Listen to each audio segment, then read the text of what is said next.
All right, so well, I'm happy to be here at DePaul, and I'd like to thank Jose for bringing me here, which we talked about for a while.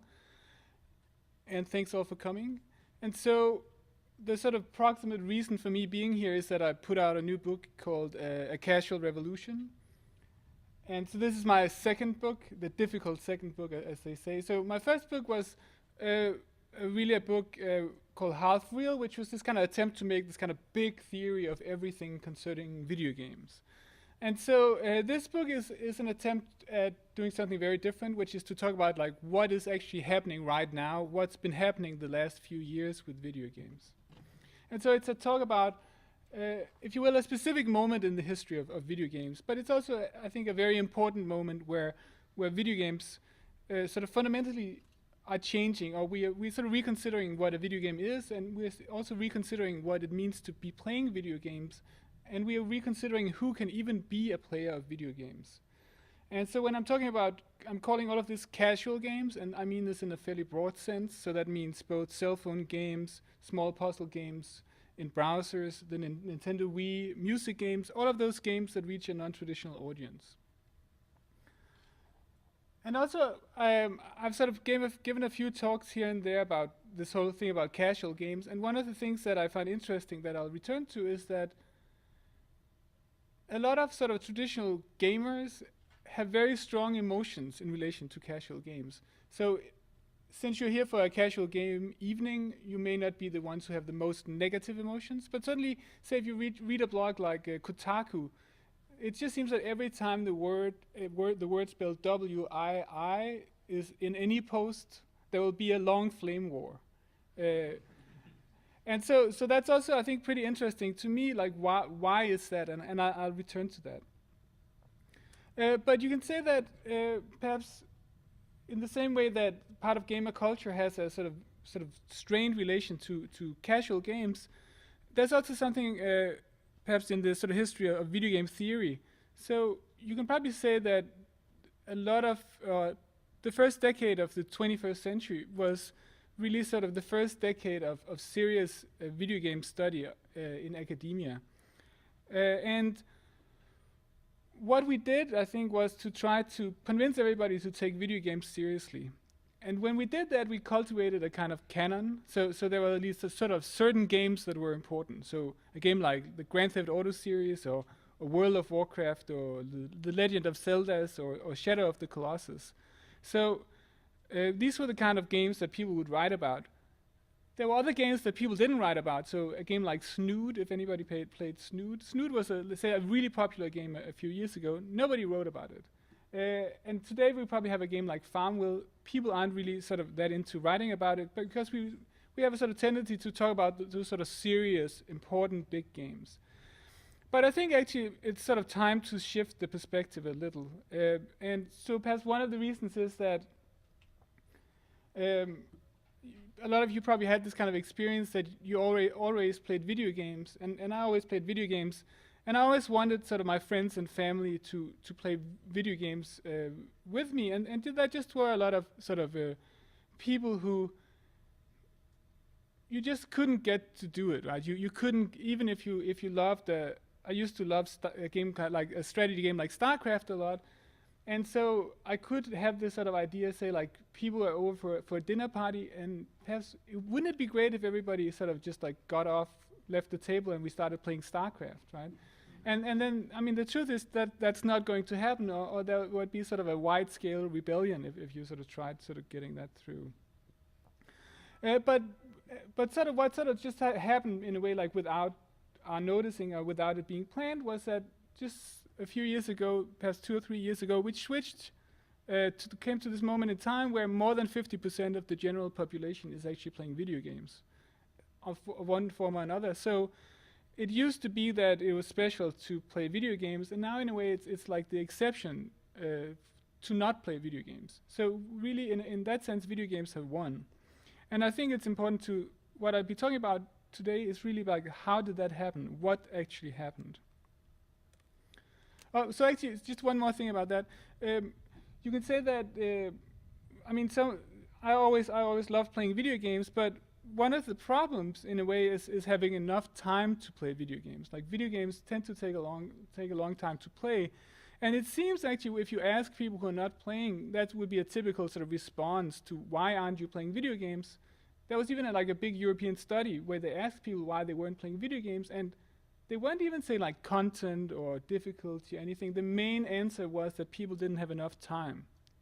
And so you might have thought that the video game industry really should have been focusing on how to make games that were playable in short time, but that's really not what's been going on. In a way, it seems that perhaps the last sort of 20, 30 years, or perhaps most of the history of video games, has really been spent trying to solve an entirely different problem, the problem of how to create the best graphics possible. And so this goes back a long time. So this is the Nintendo 64, some of this advertising copy for it, where they talked about how finally you'll have this like viewpoint in 3 dimensions, etc. And one of the selling points of the Nintendo 64 was it used silicon graphics chips, which were also used for making the movie Jurassic Park. So there's a kind of promise that you'd finally get graphics on the level of movies. And same thing, PlayStation 2. So finally you'll be like walking into the screen and experiencing a movie in real time. And for a very long period of time, that's actually seemed to be sort of the history or like the future of video games. That perhaps we sort of seem to always like know that the future of video games would just lie in having ever better graphics. And so this was at the Game Developers Conference in 2005 in San Francisco, when we were waiting for the new generation of consoles, the PS3, the 360, and the Wii. It seemed like things would just be continue the way that they'd sort of been going for the last 30 years. And so this was Jay Allard from Microsoft was promoting the Xbox 360, and what he said was, well, you could do all kinds of interesting things. You could be on the net, you could connect with your friends, etc. But still, the sort of big headline he chose was the idea of the HD era. So finally, with the Xbox 360, we'd be entering the HD era. And Microsoft was so serious about it that they actually did a raffle on site. So a third of the sort of thousands of attendees got a free high-definition television from Samsung, I believe. So probably a drop in the bucket for Microsoft, but still they gave them way more than 1,000 sort of free HD TVs just to sort of show how serious they were about this. And Sony were pretty happy to sort of follow suit. So actually there was a kind of war of words between Sony and Microsoft where Sony was saying that the PS3 was the only real HD console for various reasons. I think it was, at that time it was about 1080p, yada yada, this kind of stuff. And Sony still had this kind of advertising copy again, so gamers will literally be able to dive into the realistic world seen in large screen movies. So first of all, notice this is identical to the description of the PlayStation 2 enter a movie. And secondly, unfortunate use of the word literally as a modifier, which sort of happens sometimes. And so at that time, of course, Nintendo was a sort of also ran. And so that just was this kind of moment, like 2005, we knew video games were going to be sort of bigger, better graphics, the way things had always been going. And then what really happened was something sort of entirely different. And to me, I think, and to a lot of other people, that sort of became obvious. So that fall and winter when the Wii had been launched, and suddenly there were all of these sort of friends and family that you'd been sort of trying to convince to play video games since forever. And suddenly, actually, hey, there was this console that they actually enjoyed. They thought it was nice to play Wii games. And there was this interesting question, like, what happened? Like, how does it actually sort of come about? Like, how come you suddenly had a sort of major console that made games that were people actually sort of found enjoyable, even people who weren't gamers? And at the same time, you suddenly started seeing office parties where you could play video games at an office party, even, say, music games, even without it being sort of overly geeky. And that was also, I think, a major change. And another major change, especially at that time, was that you suddenly had a new distribution channel, at the time, downloadable casual games, so which was a distribution channel that also clearly targeted a non-traditional audience. So we had games like Bejeweled and Diner Dash suddenly being sort of major sellers. And I think what's sort of continued from that, this is Shigeru Miyamoto, obviously, selling Wii Fit. So what also happened then later, that suddenly you have a Wii Fit is really one of the best-selling games.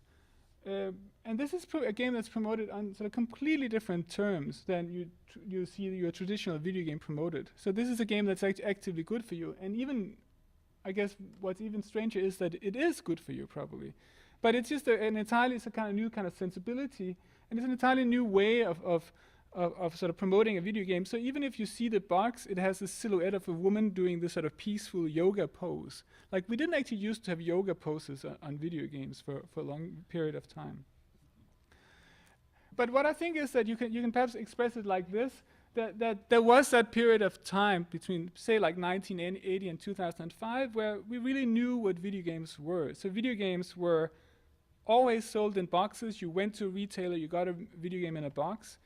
The primary target audience was always young males, so we all knew that it wasn't just young men playing video games, but still, that was the way we talked about video games, and that was the way video games were being marketed.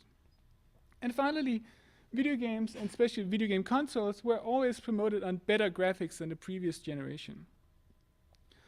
And so that had a few implications. So one of the implications was that it tended to promote games of a certain scope. So if one game has a $15 million budget, it's very hard to put a game in a box next to it that has a $50,000 budget. So it means there was a kind of leveling of the playing field, pushing games toward having the same kind of budgets.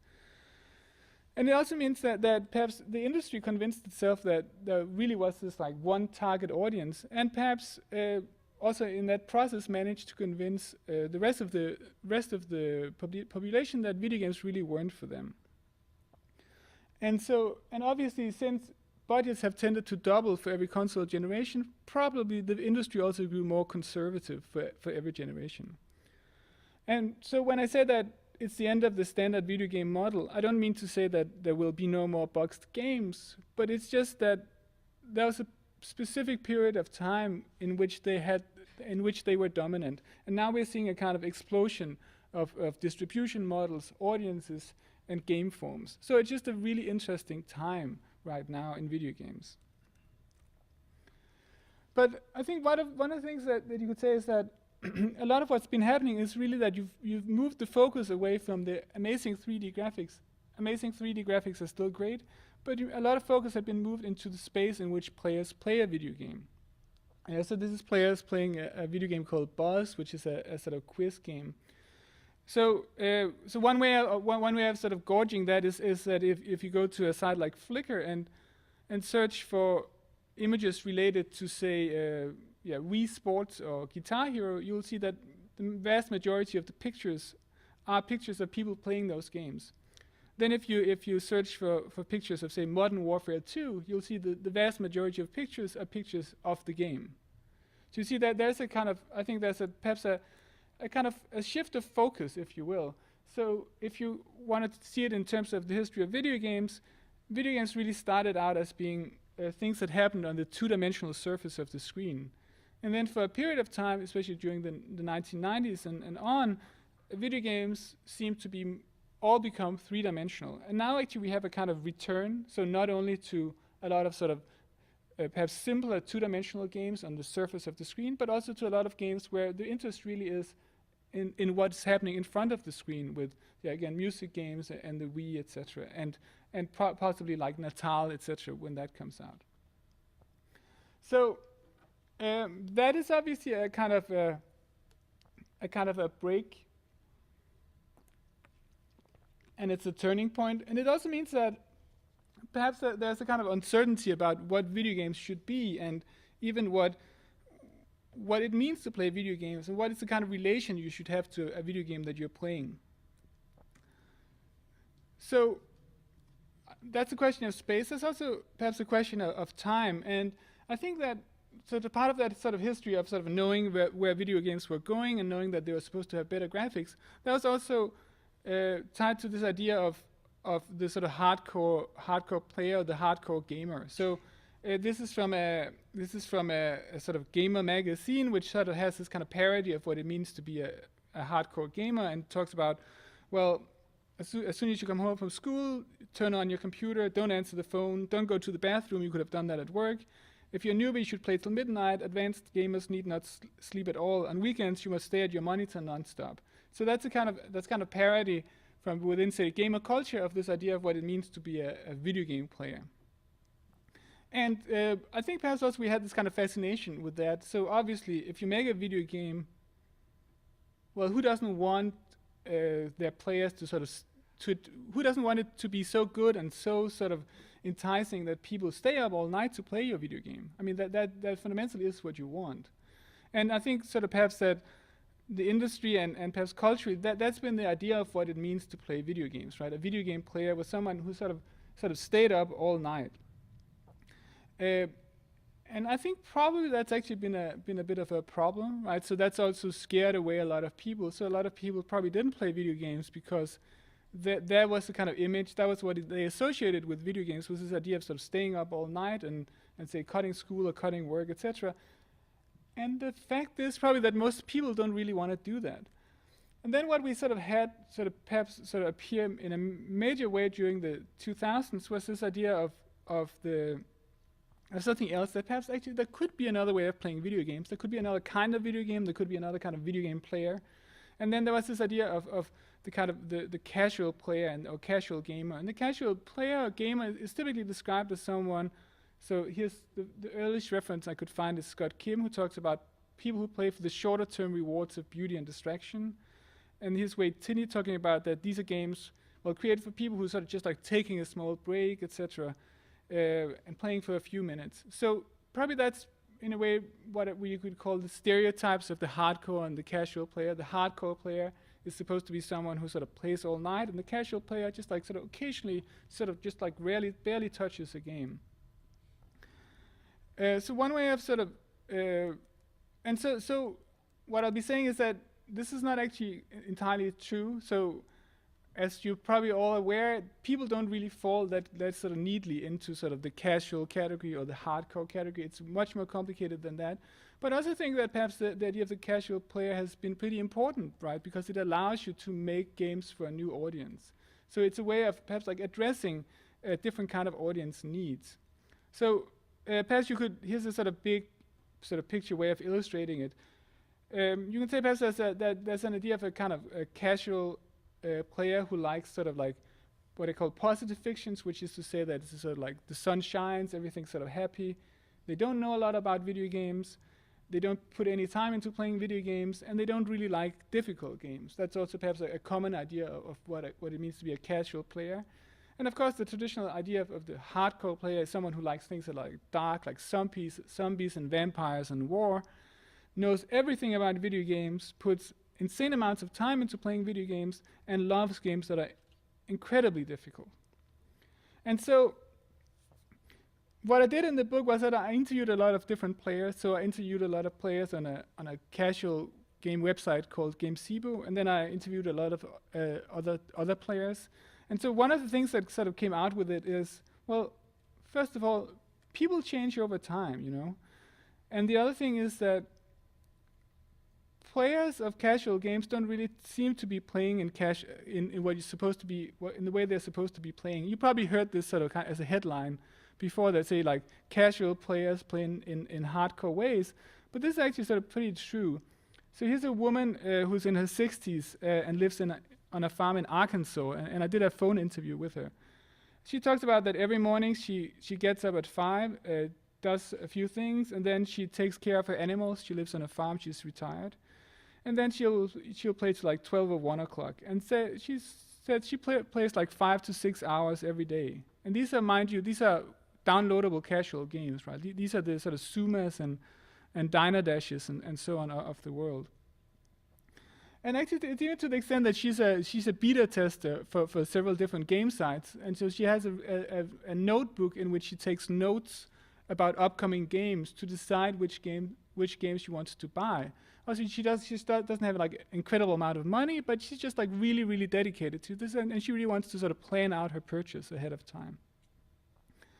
The sort of bigger survey I did was that also said that at least like one out of 7 of the people I I sort of surveyed actually played more than 30 hours a week.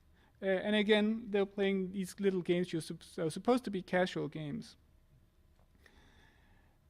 And so this has raised the kind of, might call it a methodological problem. Does casual even exist? So sometimes people raise this idea that you can take any game and play it in any time, any way you want. So perhaps you can just, if you want to play a hardcore game in a casual way, you can do that. Or perhaps if you want to play a casual game in a hardcore way, you can do that. And so there's really two ways of looking at it. So this is the earliest reference to the idea of a casual game, which meant that these were just four people playing a casual game of bridge when bridge was a hot new thing. Or you can also think, in that case, it's something casual is really something in the attitude of the player. The other variation would be that casual is a sort of aspect of the game design. So the game design is inherently casual. And you can see actually already we've sort of had both of these sort of arguments raised. So it seems that sometimes people play casual games in hardcore ways. Sometimes it seems there's something called casual game design. And so what I wanted to say is that it's a little more complicated, that perhaps the best way of thinking about it is not that necessarily just that games are casual or players are casual or hardcore, but you need to think about the way that in which players and games interact. So here's a survey response from a player who's 38 years old, and he talks about he used to love to play so like Civilization or Warlords or SimCity, but now, well, he has sort of time and obligations. He's grown up, etc. So he just doesn't have the kind of time you need to play these kind of games. Another response here is from a female player who talks about that she used to love World of Warcraft, but now she has a baby, and that just makes it very hard to play a game like World of Warcraft. So you can see that actually sort of, I think that's a pretty important realization, is that it's also not just that you're sort of born, like you come out of the womb and you're either a casual or hardcore player. It's actually also that you change over time. And I'm sure you all had that experience. I think most people will typically, their game playing will peak probably sometime during their teens. And then weird things like college or work, family get in the way for your game playing. And that just also means that people change over time. And I think the sort of good news in the survey I made was that there's light at the end of the tunnel, that actually a lot of the players I interviewed were retired. And just the fact that they'd retired and the kids had moved away from home suddenly meant they had a whole lot of time on their hands for playing video games. So that's something to look forward to. But actually I think that's, but I mean seriously, it's just because to say that people's lives are pretty important, right? People need to be able to fit a video game into their life. And it just seemed that like for a very long period of time, what everybody did was really they thought, hey, let's make even more amazing graphics and even more realistic shadows and reflections in the water, etc. But the problem of reaching a broad audience just didn't have anything to do with shadows or reflections in the water. It had to do with the fact that video games were impractical in most people's lives. So one way, so that's also why I think it's perhaps interesting to think of people as somewhat sort of dynamic, right? That so most of the players of downloadable casual games are interviewed. They still like things that are somewhat cheery, but also at least for the kind of games that they're playing, they actually know basically everything there is to know for the specific genres they love. And the people I interviewed also, a lot of them really had like amazing amounts of time investment.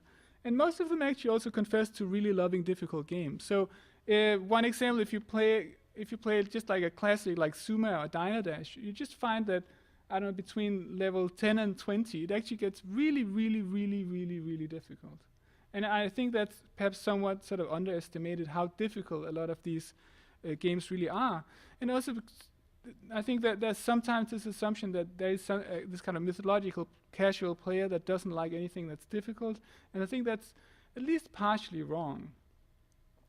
So conversely, you can see that this kind of that there might be what some people call the lapsed hardcore player, the person who sort of grows up playing all these kind of video games, and then suddenly finds themselves in a position where you don't have all that kind of time you used to have, and so your time investment goes down, which is that way. You probably also lose knowledge about video games. There's all these new video games coming out that you don't actually get the time to play. And also probably you also like lose interest in games that are really difficult, because with the amount of time you can actually spare, you're actually going out of training. So I think that's perhaps a better way of seeing players. It's not that, well, not that they're either casual or hardcore, but more that they can actually sort of change in different ways over time. And so, and likewise, say even if you love some really dark games, like say like, or not dark, just to say Modern Warfare 2. You're a big fan of Modern Warfare 2, but you actually have a 6-year-old nephew you need to take care of. So it might still be that you like a game like Modern Warfare 2 or some kind of war content, but the fact that there might be kids in the house is actually going to influence the kind of games that people play, or the kind of content that they're interested in having on the big screen in the living room. So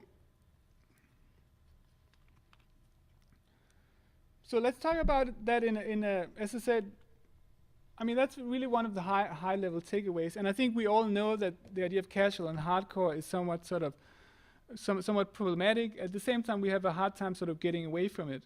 And I think here's one way of sort of perhaps like getting a little further, is that to talk about what actually happens if someone goes into a store or goes to a website and picks up a game. How are they actually interacting with it? Are there any points in which you actually manage to sort of scare people away, for example? So the very first thing that you do when you see a game is typically you see something on the box, or there might be a sort of a screenshot or a picture on the website that you go to or say in the App Store. You may or may not like that. Then you need to be able to figure out how to play the game. Then interruptibility is about you need to be able to fit the game into your life. Difficulty and punishment is really about what happens, say, how does the game treat you if you actually make a mistake or if you fail. And finally, the juiciness is this concept for how does the game sort of give you positive feedback. So let's take the first example. So in the book, I used the example of the cover of Gears of War versus the cover of Wii Sports.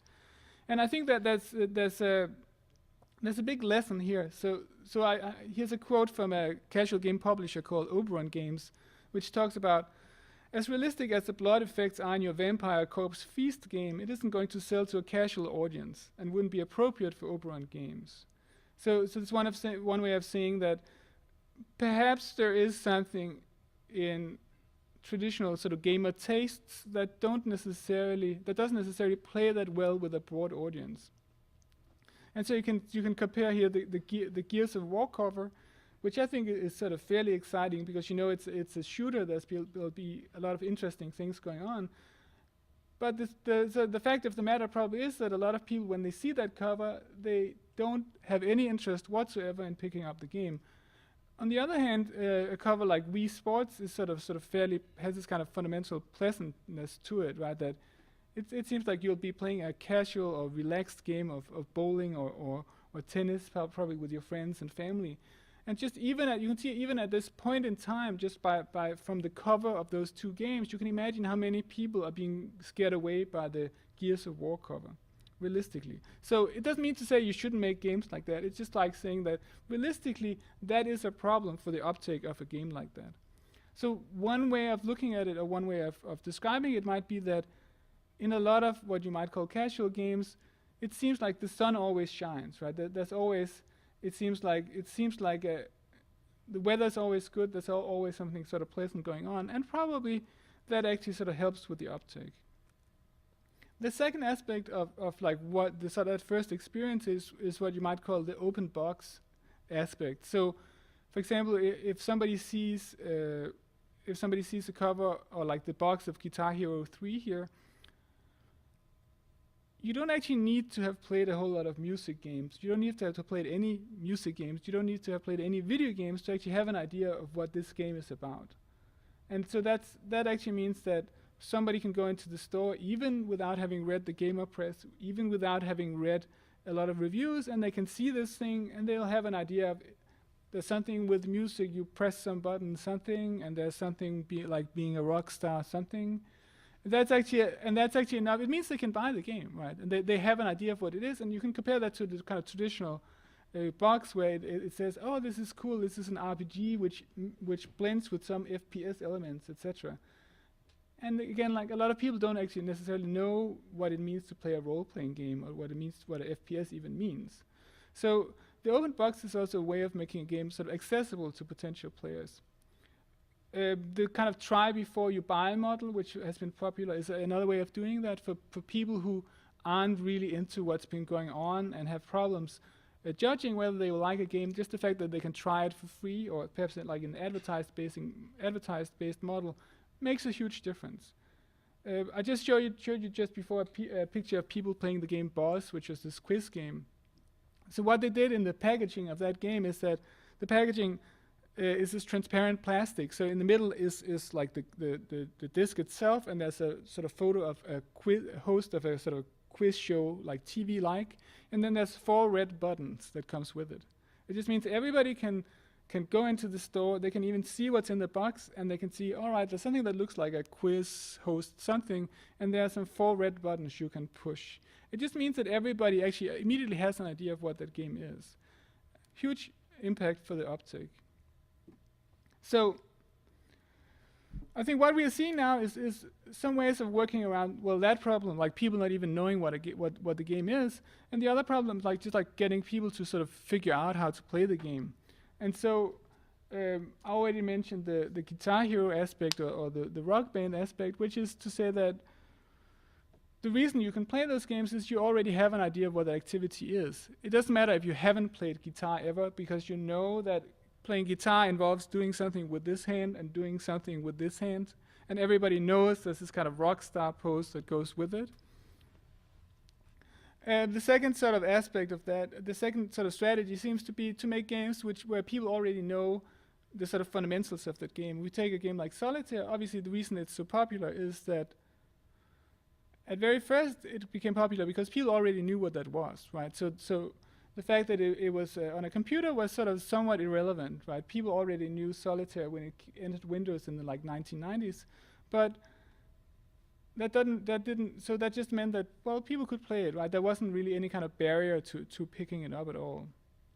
And finally, a lot of these games I tend to call them mimetic interface games like Wii games and music games, where you make sort of big bodily movements. What they do is really allow you to learn from watching other people. And so again, if you watch someone who's playing a console game, it's actually very hard to figure out what exactly they're doing at any given point. If you're watching someone who does a sort of big swing with their arm, it's much easier to read that, and it's much easier to learn from that. So it just really changes the kind of the usefulness of a game like this socially. I already talked about the question of time. The question of time is not just about the question of duration. So this is from this kind of a frequency map where I asked people like what typically interrupts you when you play, and this is a primarily female audience. And you see the big thing that tends to interrupt people is phone calls, like phone, telephone calls, and then there's like kids, children, husband actually, but no wife. I don't know what that means. We can talk about that. Household, work, which is actually one of my favorite interruption from video game playing. But it just goes to show, it's sort of, I think it's a good way, it's a bit like when we talked about the iPhone game before. It just shows that people have a very concrete life in which the game has to fit in.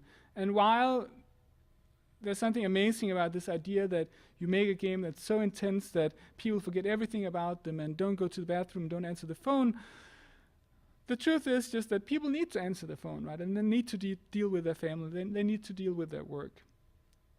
And so what's really perhaps happening on a kind of design from a design perspective is this kind of ability to pause and resume. And I guess the iPhone is just a really excellent example of a platform where that's very tangible, that sort of importance of being able to sort of jump in and out. The other thing is really, I think, about allowing people to play short sessions, not necessarily preventing people from, say, playing 6 hours if they want, but just allowing them to take that little bite and still get somewhere. And finally, I think perhaps a lot of traditional game design wasn't very good at signaling what you were in for, like what you sort of signed up for when you started, say, a given level. So you didn't really know, do I need to play 2 minutes to get to a save point, or do I need to play like 45 minutes to get to a save point? And that's actually sort of, again, that's a scheduling issue, right? You have 30 minutes, You want to play a game, but you don't really know if you start on this level, is that actually going to allow you to get anywhere, or will you lose your progress? So that gives people a very concrete scheduling issue. And so, again, you might say that perhaps the success of something like music games is that you just know, say, if you want to play a song, you're playing, say, should I stay or should I go? You know you're in for 3 or 4 minutes. And after that period of time, you've wrapped up something. So the kind of ahead of time commitment and the knowledge of the what kind of time you actually have to commit, I think is pretty important. So I guess this is a little more technical. So just briefly to say that what you also see is that perhaps the kind of loss in terms of time investment that you tend to have these days, whenever you fail in a game, is much shorter than it used to be. I mean, so I used to play home computer games on the Commodore 64. And a lot of these games really were games where you had to play several hours in a go, because you couldn't necessarily save, and you only had, say, like 3 lives. And so when you came to the very end, say like you died on level 39, then it was just like start over. And I think what we're really seeing is a sort of big movement away from that, allowing people to, it might be you actually sort of die, you might even fail a lot of times, but the loss or the cost of that specific failure isn't actually that big. It also means that it's perhaps easier to sit down and sort of have this idea that you might get anywhere if you're playing for just like 5 minutes. So that's I think that's a sort of big way of looking at it, that there's something you can call casual game design principles, which is really generally a kind of positive fiction, generally high usability in different, very, very easy to pick up games in different ways. Games which are sort of easy. They don't require a lot of time of you. They don't necessarily prevent you from playing for a long period of time, but they're also easy to sort of perhaps like break up in little pieces. And finally, a tendency towards, I think, somewhat lenient punishment for failure. And then, just like finally, as a wild card, you've probably seen this game. So I think one thing that sort of characterizes. One thing that characterizes a lot of the games you might call casual games these days is that a lot of emphasis has been put on the positive feedback to the player. So we'll see if I do this. No, almost. All right, so we'll do like.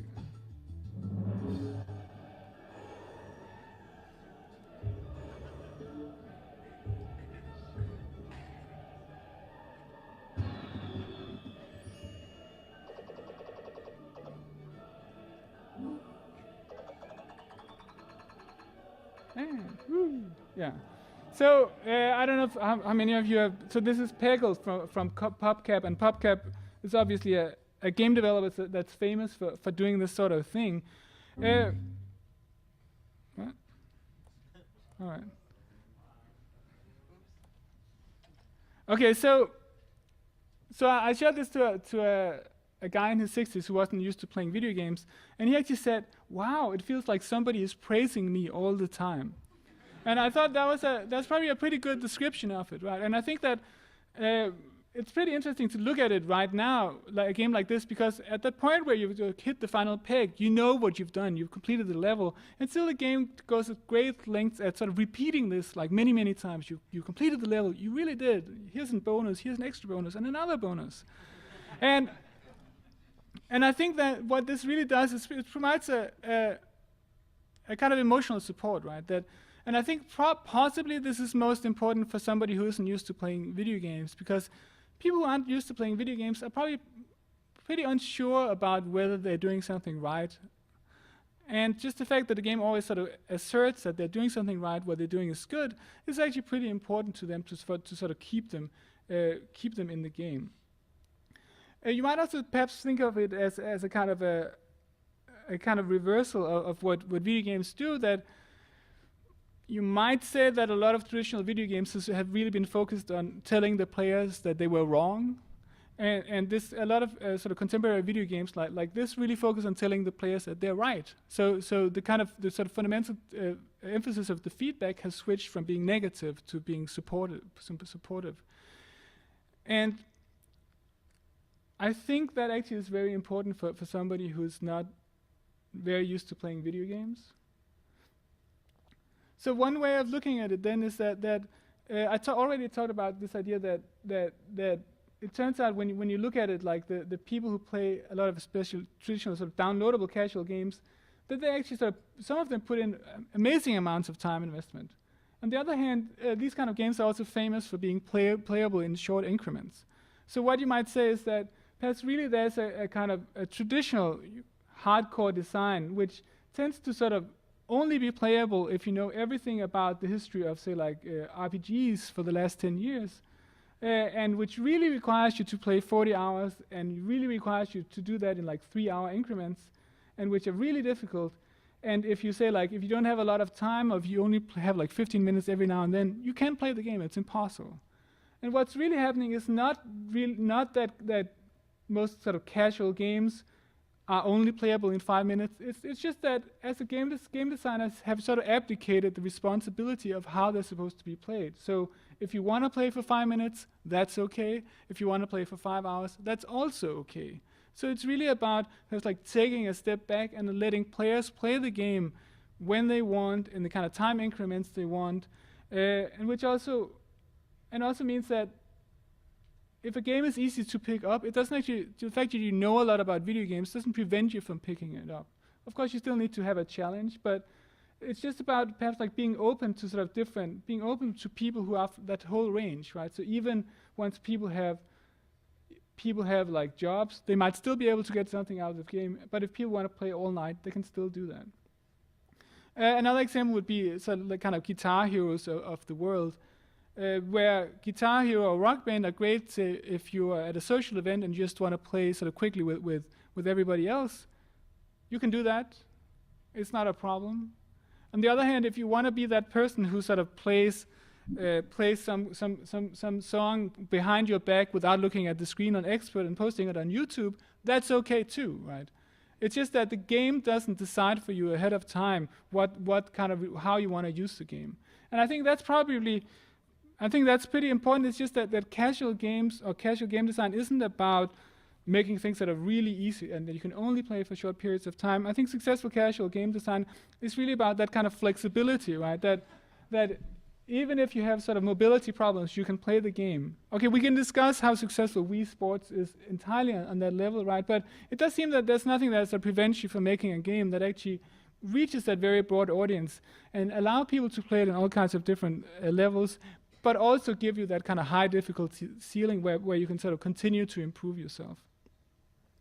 So that might be, as I said, nobody really likes the terms casual and hardcore. So perhaps one alternative word to describe casual game design might be that word flexibility, right? That a kind of design that doesn't really necessarily sort of ahead of time decides how people should use the game, but just allows players to sort of pick what they want to do.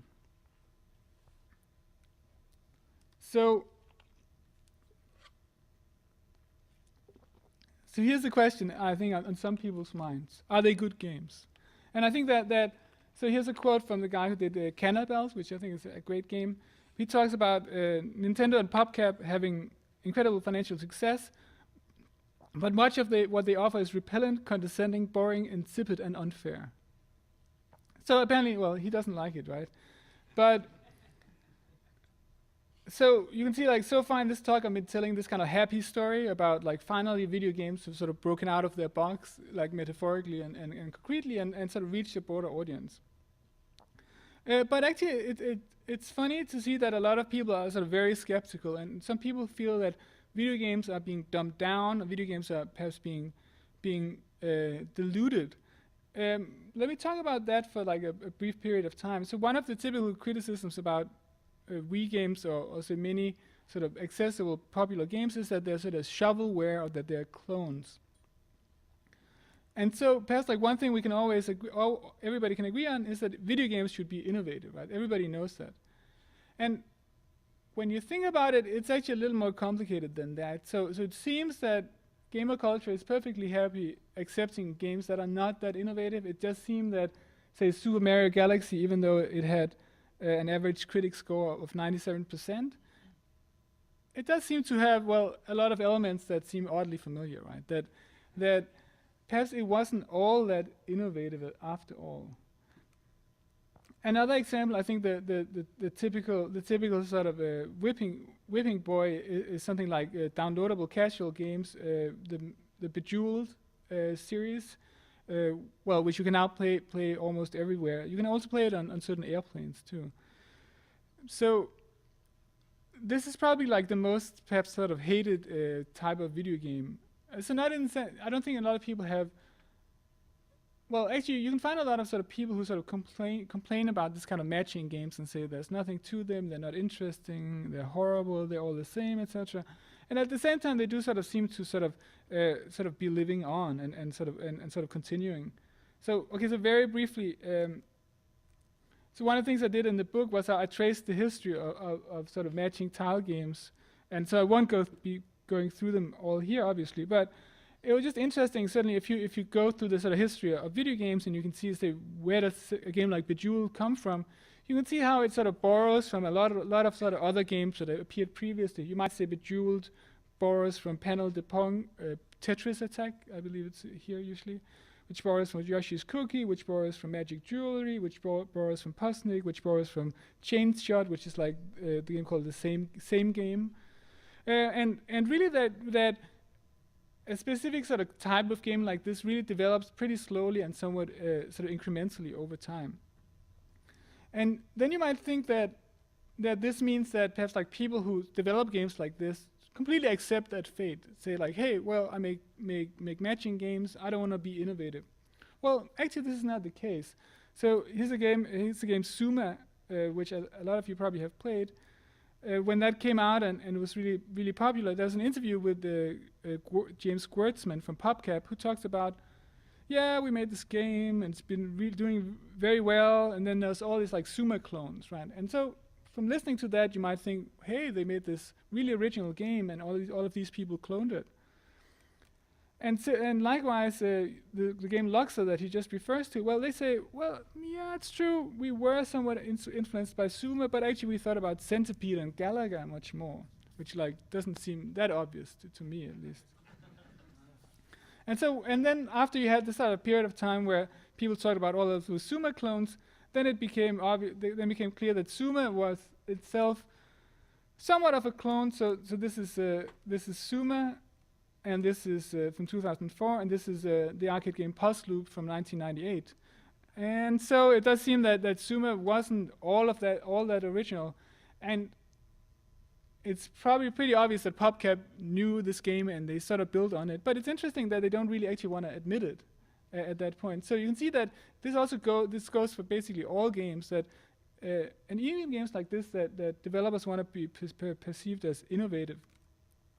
But it also means that there's perhaps something of a conflict between the perspective of the player and the perspective of the developer. So here was a review of Puzzloop. So Puzzloop is 1998. Suma became very popular. Somebody did a DS version of Puzzloop, and then the reviewer says, well, it's a Suma clone. So which obviously, well, it's the other way around. But it just goes to show that as a player, what you do is that you're always comparing the games that you played to previous games you already know. So, which means that actually probably as a developer, you might be doing something like you want to downplay the similarity between the game you're making and all other games. But if you're a player, what you're doing is that you're looking very hard for similarities between the new game and the games you already know in order to be able to sort of use the strategies and the ways of playing you're used to. But it does sort of raise the question, in a way, it perhaps is a kind of question what video games should be. Like, should video games fundamentally be this kind of serial installments of something familiar, or should they be something sort of brand new? And what we're seeing is also that there's a kind of continuing sort of conflict around that. So I guess a little more than a month ago in the UK charts, what happened was that Modern Warfare 2 got knocked off by this dancing game called Just Dance. And Just Dance is this kind of a choreography game where you have all these kind of 80s hits like Can't Touch This by MC Hammer and stuff like that. And then you're doing this choreography, and then it sort of gives you points for that. So, well, okay, so that sort of seems funny in itself, like Modern Warfare 2 getting knocked off by that. Then the IGN, so the IGN review of Just Dance gave it 2 out of 10. And you compare this to if you go to Amazon.com, it has 4.5 out of 5 stars. So you can see that there seems to be a sort of perhaps a fundamental disagreement between certain groups about what video games should be. And so one of the complaints the IGN reviewer had was that all songs were unlocked from the beginning. And so of course that's his idea of what a video game should be. So a video game should be this kind of personal journey, and you improve yourself, and you have unlockables, and you have this like long-term thing to strive for. But of course the reason the people on Amazon loves the game is that they can bring it out to a party, and all of the songs that are listed on the back are actually playable, right? So it's not. So actually, you can see that kind of use case. You have friends over, and they see there's a specific game they want to, a specific song they want to play, and you have to say, well, we have to like just complete this mode and unlock it and so on. That actually is not. This doesn't work very well for that use case. But you can just see it just means that there's some very different ideas about what video games should be and what kind of relation you should be having to them.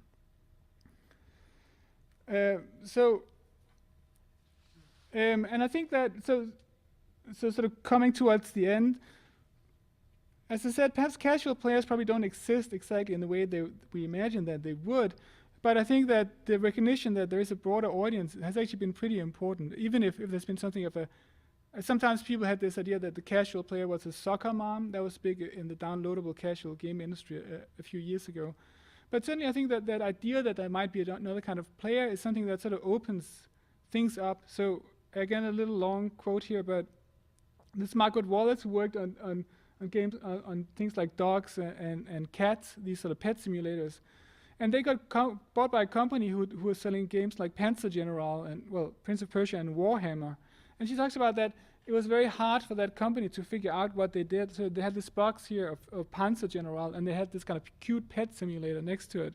It was very hard for them to, how do they advertise it, what do they do with the retailers, etc. And she talked about even though once they had the user numbers, it was very hard for anybody to actually accept that there might be a non-traditional audience out there for any kind of video game, if you will. And so that was also mentioned before. It seems that perhaps the traditional criticism of the video game industry is that video game developers only make things for themselves.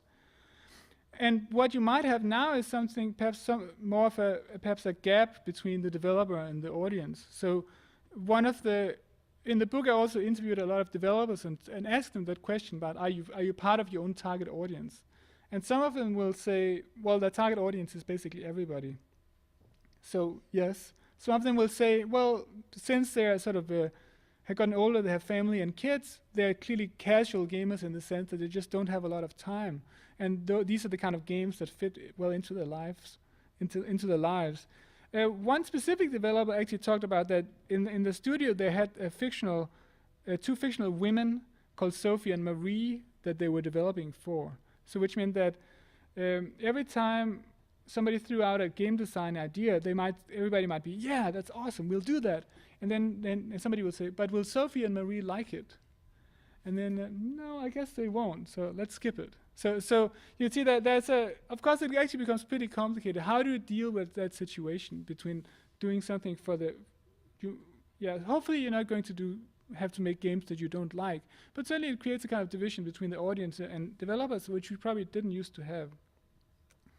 I think the other, again, this is kind of one of those sort of core rules of making PowerPoint slides, that you shouldn't have too much text on it, but there's a reason why this is here.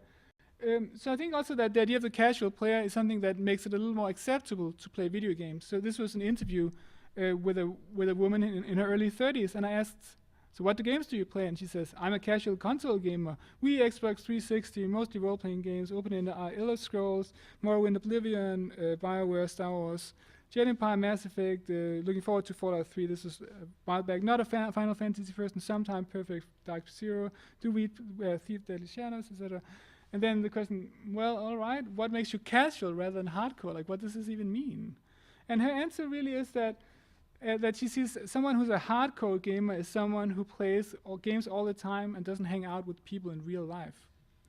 And so the fact that there's something available out there for her to identify as a casual player is something that allows her to talk about her game playing in positive terms, where she sort of feels she's evading that sort of stereotype of this kind of socially isolated person that's playing all night.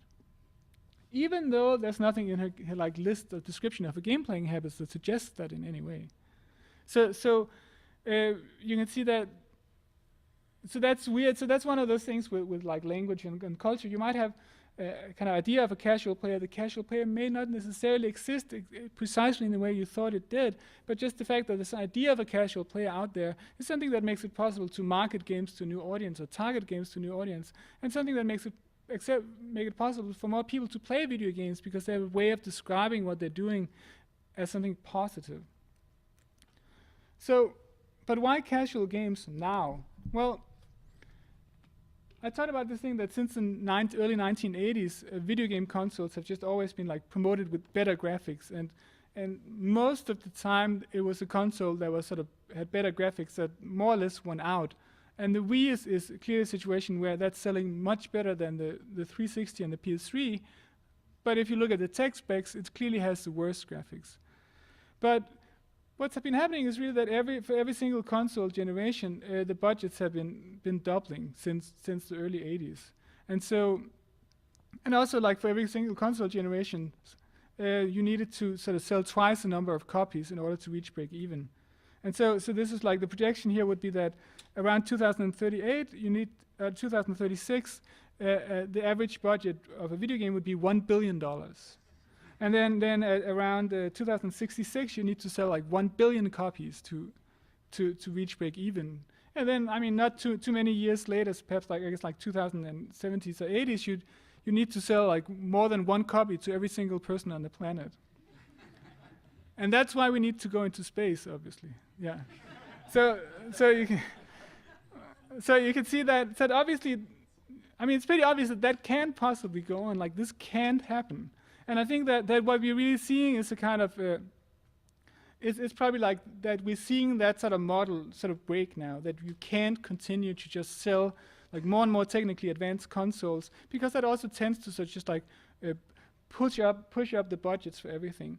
And I think, fortunately, I think what's happening now is just that this is breaking in a few different ways and for a few different reasons. Like, well, one thing is just the budget cost. Another thing might be that I think there's a lot of people who can't really tell the difference between Xbox 360 and Xbox graphics. It's not all that obvious to them. I've also seen people who are into games who had this awesome HD TV on the Xbox 360, but actually hadn't connected it as HD, and they hadn't noticed. And I think that this is pretty common, actually. It's like there's a lot of people who it's not really obvious to them that something is HD or something isn't HD. Then there's the question of people growing older. We have all these people who always played video games, and now they're in a different sort of life stage, and they have a different kind of time. And so they want some different games to play.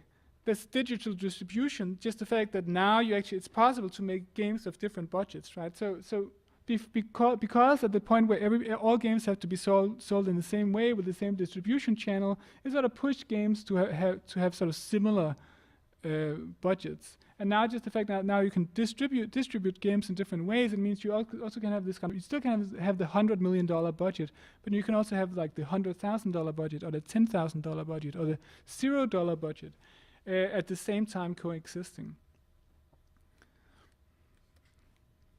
So, but the question of like the relation between the developers and the audiences is sort of, I think is pretty interesting. So, you can sort of frame it in two different ways. So one would be that it's stupid for developers to just make games for themselves. That'd be one way, right?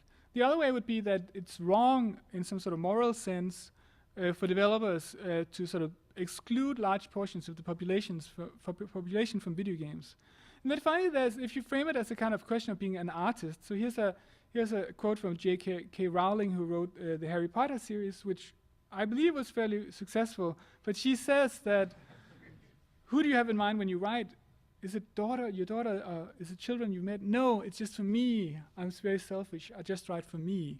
So she asserts, even having sold all of those copies, having made all of that money, she asserts that certainly she's not that kind of person who's just going for a broad audience. So you can see that there's actually another way of framing it, that if you see game developers as kind of artists, sometimes this idea of aiming for a broad audience could be considered, say, selling out or pandering. So those are two different ways of looking at it, right? Do game developers have an obligation to serve the population, or is trying to reach a large audience, is that selling out?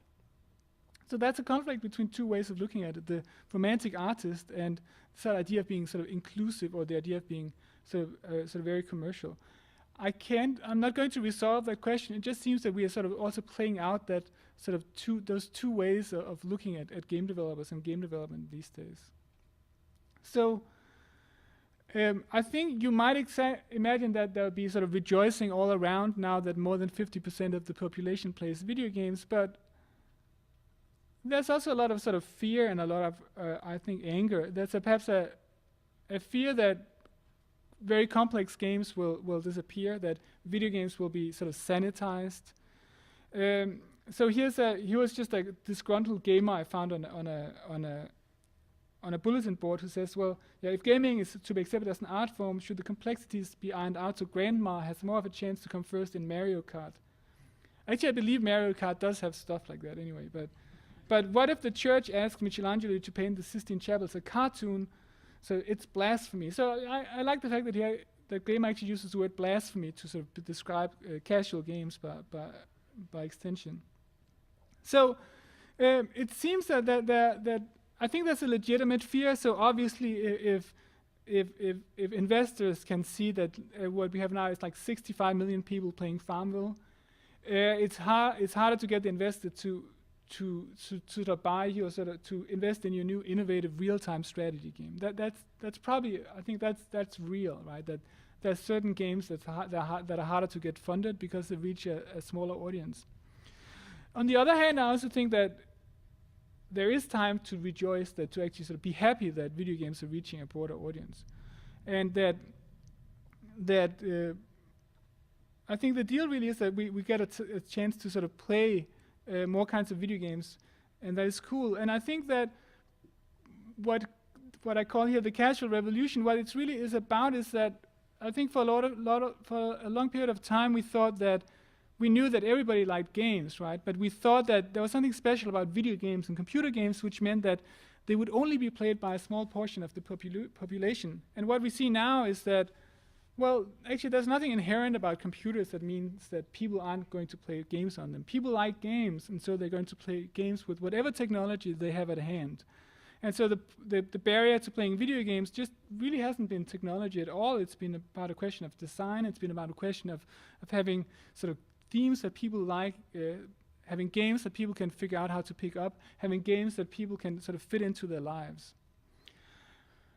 There's probably going to be there's going to continue to be a conflict between the sort of gamer connoisseurs and the taste of the broad audience, and that will not go away.